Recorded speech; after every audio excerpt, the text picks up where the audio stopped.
SIT ಈಗ ತನಿಖೆ ಆಗ್ತಾ ಇದೆ. ನೀವೆಲ್ಲ ಇಲ್ಲೇ ಇದ್ದೀರಿ, ತನಿಖೆ ಆಗ್ತಾ ಇದೆ. SIT ತನಿಖೆಯಲ್ಲಿ ಇಲ್ಲಿವರೆಗೆ ಯಾವುದೇ ರೀತಿಯಾದಂಥ ಅಧಿಕೃತವಾಗಿ SITಯ ಅಧಿಕಾರಿಗಳಾಗಲಿ ಅಥವಾ ಸರ್ಕಾರ ಆಗಲಿ ಯಾವುದೇ ರೀತಿಯಾದಂಥ ಮಾಹಿತಿಯನ್ನು ಜನರಿಗೆ ಇನ್ನೂ ಕೊಟ್ಟಿಲ್ಲ. ಒಂದನೇದಾಗಿ. ಎರಡನೇದಾಗಿ SIT ಇಲ್ಲಿವರೆಗೂ ಕೂಡ ತನ್ನ ಏನು ಕಾರ್ಯಾಚರಣೆ ನಡೀತಾ ಇದೆ ಅದನ್ನು ಬಹಳ ಗುಪ್ತವಾಗಿ ಮಾಡ್ಕೊಂಡು ಹೋಗ್ತಾ ಇದೆ. ಈಗ ನಮ್ಮ ಜನರಲ್ಲಿ ಅಂದರೆ ಸ್ಥಳೀಯವಾಗಿ ನಮಗೆ ಒಂದು ಆತಂಕದ ಪರಿಸ್ಥಿತಿ. ಯಾಕಂತ ಹೇಳಿದ್ರೆ SITಯಲ್ಲಿ ಏನು ವಿಚಾರಣೆ ಎದುರಿಸುತ್ತಿರುವಂಥ ಒಬ್ಬ ವ್ಯಕ್ತಿ ಒಂದು ವಿಡಿಯೋ ಮಾಡಿಬಿಡ್ತಾನೆ. ಒಂದು 2-3 ಚಾನೆಲ್ಗಳಲ್ಲಿ, ಯೂಟ್ಯೂಬ್ ಚಾನೆಲ್ಗಳಲ್ಲಿ ಅದು ಪ್ರಸಾರ ಆಗುತ್ತೆ. ನಂತರ ಮೇನ್ ಸ್ಟ್ರೀಮ್ಗಳಲ್ಲೂ ಕೂಡ ಅದು ಪ್ರಸಾರ ಆಗ್ತದೆ. ನಾನಿಷ್ಟು ಬುರುಡೆಗಳನ್ನು ನೋಡಿದೆ, ಅಷ್ಟು ಬುರುಡೆಗಳನ್ನು ನೋಡಿದೆ ಅಂತ.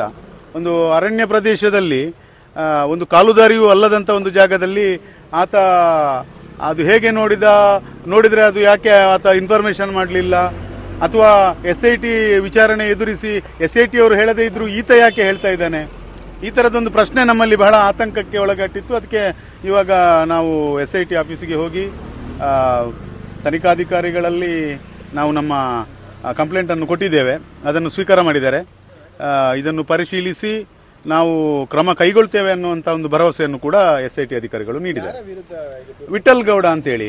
ವಿಠಲ್ ಗೌಡ ಅಂತ ಯಾಕಂತ ಹೇಳಿದ್ರೆ ನಿಮ್ಗೆ ಗೊತ್ತಿರಬಹುದು, SIT ರಚನೆ ಆದದ್ದು ಒಬ್ಬ ಅನಾಮಿಕ ವ್ಯಕ್ತಿಯ ಒಂದು ಹೇಳಿಕೆಯ ಆಧಾರದ ಮೇಲೆ. ನಂತರದಲ್ಲಿ ಆತನ ಹೆಸರು ಬರ್ತದೆ, ಚಿನ್ನಯ್ಯ ಅಂತೇಳಿ. ಆ ಪ್ರಕರಣದಲ್ಲಿ ಬುರುಡೆ ತಂದು ಕೊಟ್ಟ ವ್ಯಕ್ತಿ ವಿಠಲಗೌಡ ಅನ್ನುವನು ನಂತರದಲ್ಲಿ ಇದಕ್ಕೆ ತನಿಖೆಗೆ ಹಾಜರಾಗ್ತಾನೆ. ಆತನ ತನಿಖೆ ಆಗ್ತಾ ಇರುವ ಸಂದರ್ಭದಲ್ಲಿ ಆತ ತನಿಖೆ ಮುಗಿಸಿ ಹೊರಗೆ ಬಂದು ಒಂದು ವಿಡಿಯೋ ಮಾಡಿಬಿಡ್ತಾನೆ.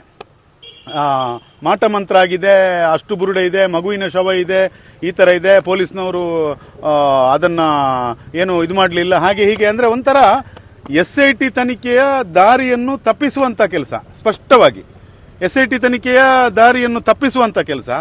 ಮತ್ತೆ ನೋಡಿ, ಆ ವ್ಯಕ್ತಿ ಅಷ್ಟು ಬುರುಡೆ ಇದೆ, ಇಷ್ಟು ಬುರುಡೆ ಇದೆ ಅಂದಾಗ ಇದು ಏನಾಗ್ತದೆ ಅಂತ ಹೇಳಿದ್ರೆ, ಈ ವ್ಯಕ್ತಿ ಒಬ್ಬನೇ ಅಲ್ಲ, ಈ ವ್ಯಕ್ತಿಯ ಹಿಂದೆ ಬಹಳಷ್ಟು ಜನರಿದ್ದಾರೆ ಅನ್ನೋ ಒಂದು ಅನುಮಾನ ನಮಗೆ ಮೂಡ್ತಾ ಇದೆ. ಯಾಕಂತ ಹೇಳಿದ್ರೆ ಇದೊಂದು ವ್ಯವಸ್ಥಿತ ಷಡ್ಯಂತ್ರ ಅನ್ನೋದು ಮೊದಲಿನಿಂದಲೂ ನಾವು ಹೇಳ್ಕೊಂಡು ಬಂದಿದ್ದೇವೆ. ಈಗ ಇದಕ್ಕೆ ಪೂರಕವಾಗಿ ಆತ SIT ತನಿಖೆ ಎದುರಿಸುವಂತ ಸಂದರ್ಭದಲ್ಲಿ ಆತ ಯಾವುದೇ ಭಯವಿಲ್ಲದೆ ಆತ ರಾಜಾರೋಷವಾಗಿ ಒಂದು ವಿಡಿಯೋ ಮಾಡಿ ಬಿಡ್ತಾನೆ ಅಂದ್ರೆ SIT ಇನ್ನೂ ಏನು ಹೇಳಿಲ್ಲ, ಅಥವಾ ಯಾವುದೇ ಮಾಧ್ಯಮ ಹೇಳಿಕೆಗಳನ್ನು ಪ್ರಕಟ ಮಾಡಲಿಲ್ಲ, ಯಾವುದೇ ಮಾಧ್ಯಮಗಳಲ್ಲೂ ಬಂದಿಲ್ಲ. SIT ವರದಿ ಅಥವಾ ಮಧ್ಯಂತರ ವರದಿ ಸರ್ಕಾರಕ್ಕೂ ಕೊಟ್ಟಿಲ್ಲ. ಈಗ ಅವನ ಹೇಳಿಕೆಯನ್ನು ಆಧರಿಸಿ ನಿನ್ನೆಯಿಂದ ಶೋಧ ಮಾಡ್ತಿದ್ದಾರೆ. ಅದಕ್ಕೆ ಅಲ್ಲ, ಅವನ ಹೇಳಿಕೆಯನ್ನು ಆಧರಿಸಿ ಶೋಧ ಮಾಡೋದು ಅದು SIT ಕಾರ್ಯಾಚರಣೆ. ಅವ ವಿಡಿಯೋ ಮಾಡಿ ಬಿಡೋದು ಅದು SIT ಭಾಗವ? SIT ಅವರು ಹೇಳಿದಾರ ಈಗ ವಿಡಿಯೋ ಮಾಡಿ ಕೊಡುವಂತ? ಇಲ್ಲ ತಾನೆ. SIT ತನಿಖೆಯನ್ನು ಹಾದಿ ತಪ್ಪಿಸಲಿಕ್ಕೆ ಅಂತ ನಮ್ಮ ಭಾವನೆ. ಅದು ನಾವು ಅದರ ವಿರುದ್ಧ ಕಂಪ್ಲೇಂಟ್ ಕೊಟ್ಟದ್ದು.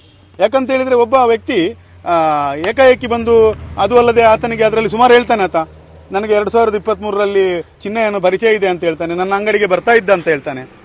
ಇದೆಲ್ಲ ನೋಡುವಾಗ ನಮ್ಗೇನಾಗ್ತದೆ ಅಂತ ಹೇಳಿದ್ರೆ ಅವನ ಹಿಂದುಗಡೆಯಿಂದ ಬಹಳಷ್ಟು ದೊಡ್ಡ ದೊಡ್ಡ ವ್ಯಕ್ತಿಗಳು ಯಾರೋ ಸೇರಿಕೊಂಡು ಒಂದು ವ್ಯವಸ್ಥಿತವಾಗಿ ಷಡ್ಯಂತ್ರವನ್ನು ಮಾಡಿದ್ದಾರೆ. ಹಾಗಾಗಿ ಆ ವ್ಯಕ್ತಿಯ ಬಗ್ಗೆ ಬಹಳಷ್ಟು ಎಚ್ಚರಿಕೆ ವಹಿಸಬೇಕು, ಮತ್ತೆ ಅದನ್ನು ಸೂಕ್ತ ರೀತಿಯಲ್ಲಿ ತನಿಖೆ ಮಾಡಬೇಕು ಆ ವ್ಯಕ್ತಿಯನ್ನು. ಒಂದು ಕಂಪ್ಲೇಂಟ್ ಅನ್ನು ನಾವು ಕೊಟ್ಟಿದ್ದೇವೆ.